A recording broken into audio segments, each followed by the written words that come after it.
The following video is a conversation on how race is represented in Jagged Little Pill through the lens of transracial adoption.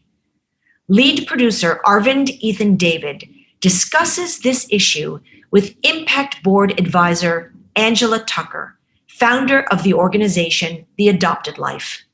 Joining them is performer Celia Rose Gooding, whose character in Jagged Little Pill is a transracial adoptee in a white family living in a predominantly white, affluent suburb.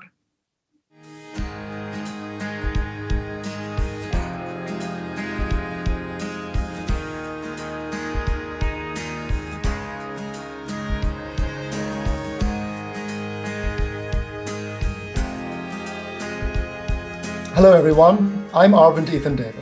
I'm one of the lead producers of Jagged Little Pill, and I'm really excited and charged to have this conversation today with the star, Tony nominee, Celia Rose Gooding, who plays Frankie in our show. Hey, Celia. Super happy to be here. Really honored to be a part of this conversation. Yeah, I'm very excited. And also with Angela Tucker, who's one of our board of advisors and who's also an expert on transracial adoption. Angela, hello. Hi. Thanks for having me. I'm excited. So before we get into it, and before we specifically start talking around the issues of race that are central to one of the storylines of Jagged Little Pill, central to your character, Celia, Frankie, who is a Black girl adopted into a white family in a white community. But before we get into that, let me just ask each of you today, with all this happening, and I didn't even mention the epidemic, I didn't even mention suspension of Broadway, the list is too long, but what are the emotions and thoughts at the top of each of your minds today, just today at this minute? Celia, let's go to you first. I feel like something that Jagged has taught me is to control the controllable. A lot of the stimuli that Frankie receives, it's an overwhelming life Frankie has been navigating. And I think within that, I've been sort of learning how to receive a lot of information, digest it, compartmentalize it into what I can focus on, what is the thing that I actually have control over, and what's just really scary. And I think a lot of the stimuli I'm receiving is really scary, and things that I feel like I want to have more control over, but I can't. And so the emotion at the top of my list is just, I don't even know how to describe it, as just balancing and just trying to navigate what can I actually focus on and what can I put my energy towards that can fulfill me and can also do what I feel is right. And so that is phone banking, and that is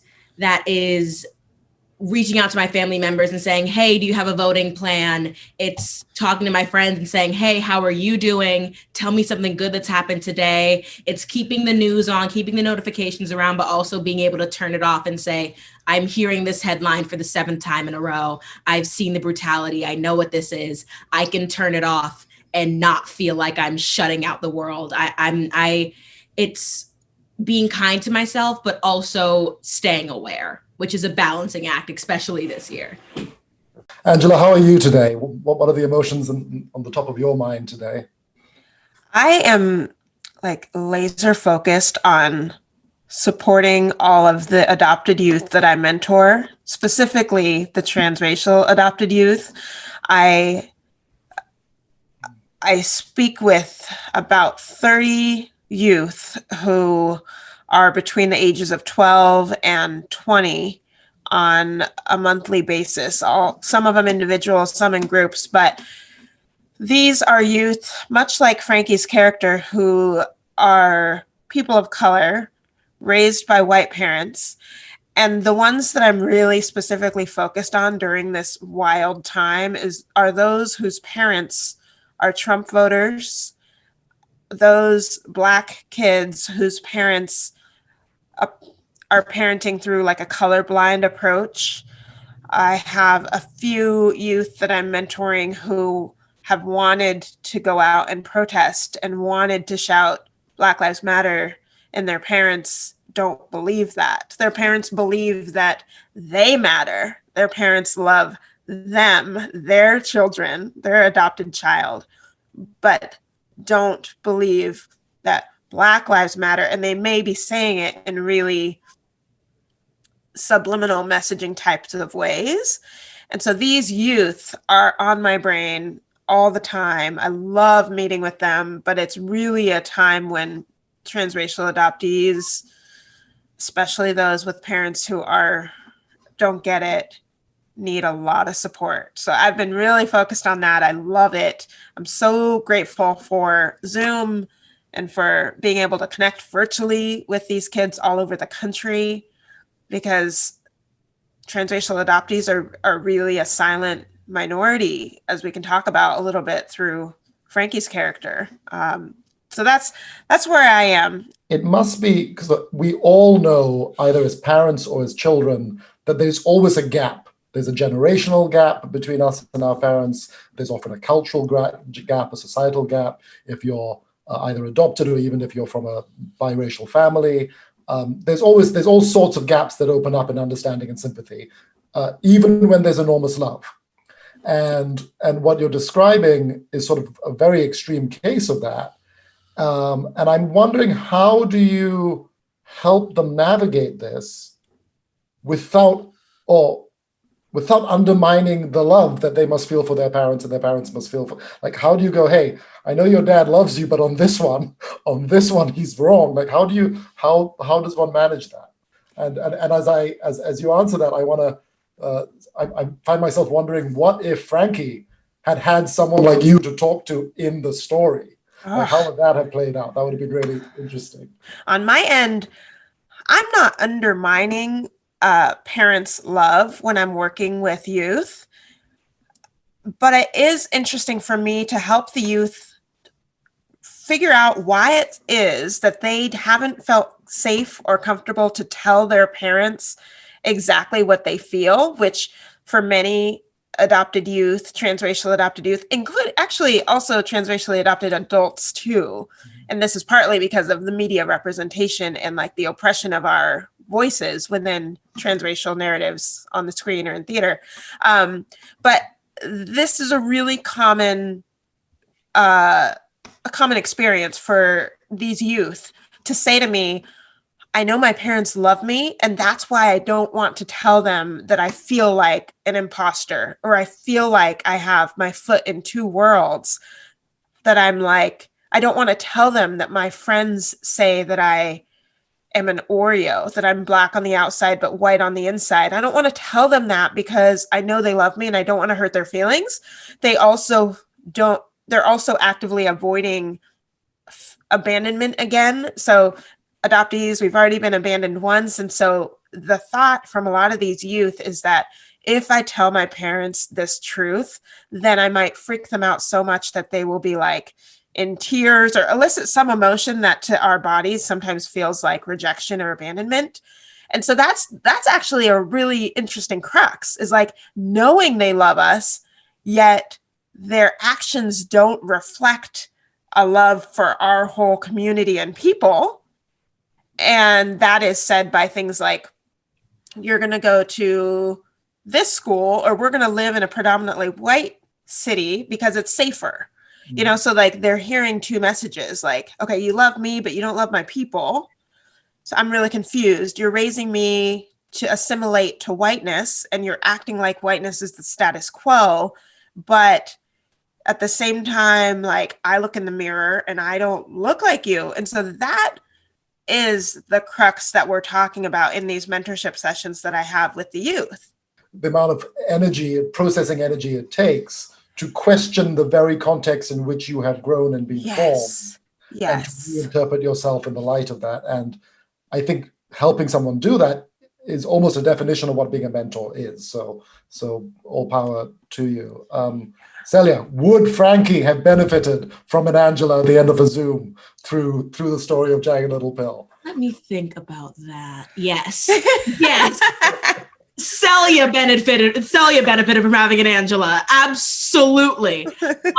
So I even as someone who has been raised by their biological parents, just having, it's the same thing. It's about understanding the context of where you grow up. I have a very large Black community in my family, but I also have been raised, I went to predominantly white schools for the majority of my childhood. All my friends were white. A lot of my cousins who don't live in predominantly white neighborhoods would always kind of pick on me and say that I've been called an Oreo before. This isn't new information. And so Frankie, I used to, in the lab portion of when we were working on Jagged, I always thought about like, what if Frankie had a therapy scene? What if Frankie had a moment with a Black woman therapist and just had an outpouring of like, there's so much that I'm dealing with and I can't share this with my parents. 1, because they don't get it. 2, because they really wouldn't get it. And 3, because I don't really even understand what this is. I just feel like I'm constantly trying to prove myself. I'm constantly trying to feel worthy of love, worthy of attention, worthy of space, worthy of listening to. And just if Frankie had a moment to sort of like expel all of that, not right before she runs away to New York, maybe, but in a place where like she saw herself a little bit more. Right. Yeah. And one of the things I think about, you know, I'm not a therapist. I'm a mentor and a transracial adoptee. I have this lived experience having been raised by white people in a predominantly white city, thousands of miles from where my birth family is. I was born in Tennessee and raised in Washington State up near the Canadian border. But one of the most freeing conversations that if Frankie had the ability to speak with someone like myself or something like that, is this feeling of like finally being able to understand that adoption isn't just the most amazing thing in the world, like what the media and the narratives typically have been around transracial, transnational adoption. The narratives have really come from the perspective of the adoptive parents and like everyone except for the adoptees. And that narrative has been like, you should just be so grateful that you were adopted. Your parents are incredible for doing this. And so for Frankie, for myself, having a space to be like, you know, what is so wrong with me that I needed a saint to adopt me? Or what was so wrong about my living situation? Or what was so wrong about like my birth parents? Exactly. I think where Frankie navigates from is this point of like, what was so special about me that you could choose me then, but now as I grow and I adopt more personality traits that do not reflect you and what you prefer, why aren't you choosing me now? Why are now you telling me that I have to change and contort into something that is definitely not me?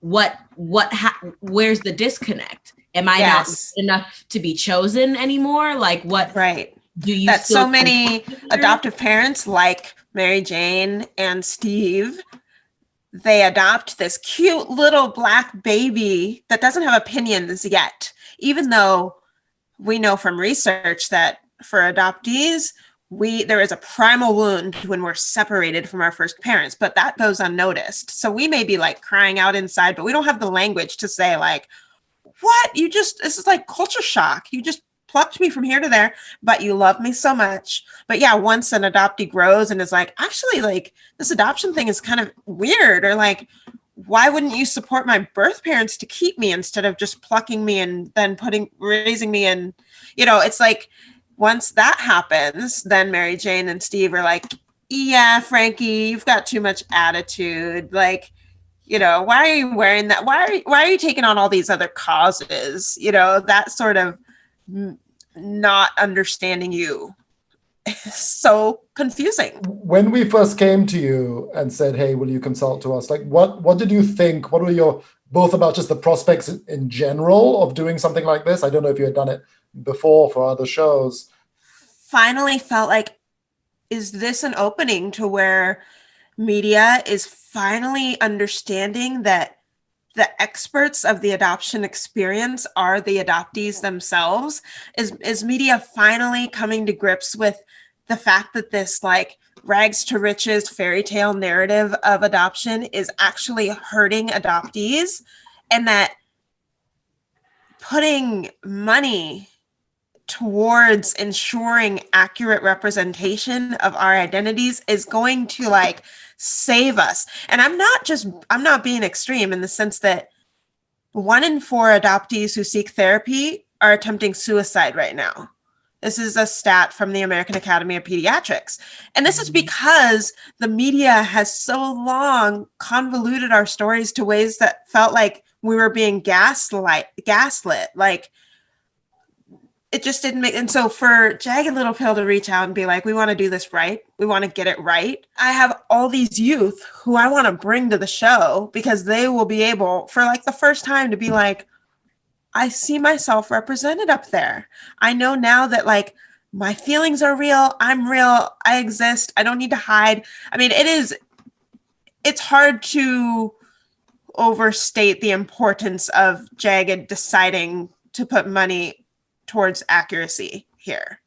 It's something that we have not had. One of the big issues of the moment, of course, in the creative world is representation. And we were acutely aware that even though we have, a pretty diverse creative team and a producerial team, there obviously wasn't somebody with specific experience of transracial adoption, and there wasn't a Black person in the lead creative team. And something that we discussed very early when Diablo had this idea. Diablo is the most empathetic and extraordinary writer. And of course, as an artist, we all want to say, hey, as an artist, we have the right to dream anything. We have the right to write anything. We have the right, that's the artist's responsibility and right. At the same time, you have to get it right. And so I remember the day Diablo had this idea, and she called me and she said, look, I think it's a good idea dramatically. I think it will reveal character in a fascinating way and tell an interesting story, but I don't know if I have the right to do it. And like she had that thought right at the top of the creative process. She's like, I don't know if I have the right to get inside this issue. And she's like, I'm comfortable talking about addiction. She has addiction in her family. I'm comfortable talking about being a woman and sexual assault. Their experiences that she has earned. And this one, and I said, and just to get personal, I said, listen, it's important to get it right. We will get it right. We'll bring in the resource to get it right. And I think for Frankie, or for me as an actor trying to give as much justice to Frankie as possible, I think what was so freeing for me is to be able to like talk to Angela and say, hey, I have no idea what I'm doing. Is there, like, just tell me everything. Are there books I can read? Are there podcasts I can listen to? Are there more people I can speak to? Like, what can I do? What is everything we can do to make sure that we represent this person who we don't know very well, but love very deeply? So much of my life has grown with, and like, I've intersected with Frankie's experience many times, and we have informed each other on so many levels. I have never been more confident in myself than learning how to be confident in Frankie. Like, I'm grateful for her. She's grateful for me. We're both grateful for y'all. It was definitely just like a cosmic, deep thing of like the universe giving me this lesson about myself as I continue to grow and learn and inform. And then I can turn around and inform a whole bunch of other people, inform Black women, inform queer women, inform adoptees. And I'm not even an adoptee. Like, it's just, I've been given so much to inform others and inform myself because I'm growing and also learn. It's incredible, all of it. Oh, it's so wonderful to hear you say that and reflect on it. It's been a real privilege to watch that happen. As you've both so eloquently put, of its importance, kind of, yes, it's crucially important to specifically transracial adoptees, but the thing I felt throughout this conversation is how much that experience has to teach everyone else, how the experience of being bifurcated and contingent and containing these conflicting multitudes really is a position that we should all be so lucky to learn from, because we all are that. It's just that transracial adoptees are it in extremis. We all contain multitudes. We all come from places of different identities, but we don't. Many people can conveniently ignore that, and a transracial adoptee cannot. And in a way, that's that. If there's a thing about Jagged that it tries to do, it tries to say, don't ignore any truth, however inconvenient, however many truths there are. What you said earlier at the beginning about like the reviews that we got saying that we tackle too much. Welcome to the brain space of a transracial adoptee, to a Black queer woman, to an addict, to a survivor. There's a lot that's happening. Just because you have had the blissful experience of a simple existence, that does not mean that those who have had complexities do not deserve the opportunity to have their complexities shown in fullness.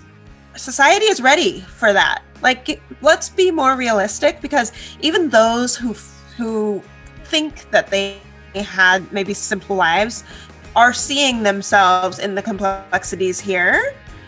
And I'm like, we're ready. Let's do this. Like, media, entertainment, we can handle it. That's exciting to me. We're ready. They're ready. Let's go. Thank you so much. Take care. Thank you. So good to talk to you. Thank you.